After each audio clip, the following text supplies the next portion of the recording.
Madan restaurant cancel, only প্রমিলা। ঘরে যদি সুস্বাদু খাবার পাওয়া যায় তাহলে বাইরে কেন অর্ডার করব? গুড ইভিনিং বন্ধুরা, রান্নাঘরে চলে এলাম। আজকে আমি আমার কচি কাচাদের জন্য, শুধু তারা না আমাদের জন্য চিকেন কাটলেট বানাবো। চলো। আমি সারাদিনে নিজেকে কিভাবে ভালো রাখি জানো? ব্যস্ত থেকে। যেই কাজগুলো করতে আমার খুব ভালো লাগে, যেই কাজগুলো আমি খুব যত্ন সহকারে এবং ভালোবাসা দিয়ে করি, আমি সেই কাজে সারাদিন ব্যস্ত থাকি। সেটা আমার সেলাই ফোড়াই হোক, কবিতা হোক, কিংবা রান্নাঘরে ঢুকে কোনো নতুন রেসিপি হোক। চিকেন কাটলেট এর আগে বানাইনি, আজকে প্রথম বানাচ্ছি।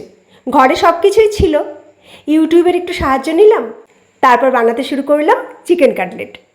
অনেক আইলের একটা বাজে বদভ্যাস আছে, সন্ধেবেলা যদি ঘরে কিছু ভালো না থাকে সঙ্গে সঙ্গে অনলাইনে অর্ডার করে দেবে, খাবার চলে আসবে। কিন্তু আমি বাইরের খাবার একদম পছন্দ করি না, তাই যখনই সময় পাই আমি চেষ্টা করি ওদেরকে ঘরে বানিয়ে কিছু খাওয়ানোর। ওদেরকে আমি এখনো পর্যন্ত কিছু বলিনি, সারপ্রাইজ দেব। কিন্তু তারা তো হঠাৎ এসে হাজির। এটা চিকেন কাটলেট হচ্ছে। Nice nice, that chicken cutlet. এখনই খাবো? টাকা লাগবে না তো? পার পিস 100 টাকা করে দিবি আমার জন্য, এই গরমের মধ্যে। দেখেছো তো তারা কি খুশি। তবে এটা সত্যি, আমি যে ওদের সবসময় করে খাওয়াই তা নয়, ওরাও মাঝে মধ্যে ভালো মন্দ খাবার এনে আমাকে সারপ্রাইজ দেয়। রেডি হয়ে গেল সন্ধ্যেবেলার সুস্বাদু রেসিপি চিকেন কাটলেট। চলো এখন ঠান্ডা ঘরে বসে সবাই মিলে খাবো। পোর্শনটা বেশি না, ভালো না?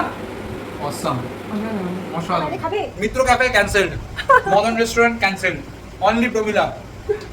প্রমিলা ভবন খুব ভালো হয়েছে, নিজে রান্না করে নিজে বলছি না, রিয়েলি ভালো হয়েছে। কেমন খেলি?